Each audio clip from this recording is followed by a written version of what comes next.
recording now.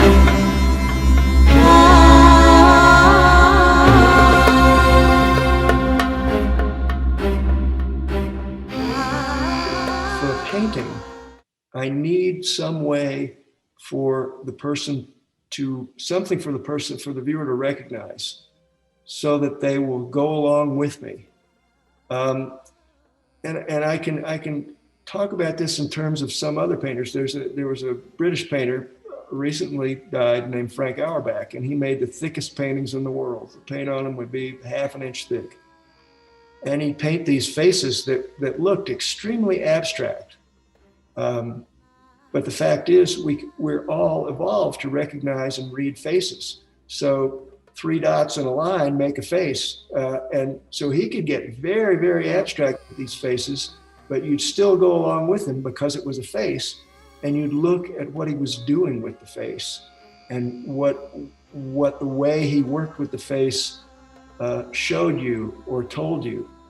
And he chose that very consciously because there was that recognizability factor.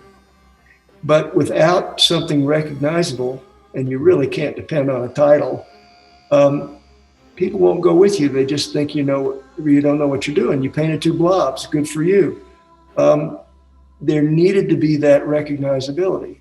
Now, on the other hand, a photograph, it doesn't matter how abstract it is. If it's a photograph, people will try and look at it and figure out what it is. I mean, if it's not too boring, if it's not too ugly, they'll go with you a little bit and sort of say, well, it must be something because it's a photograph, because it has that physical connection to the world.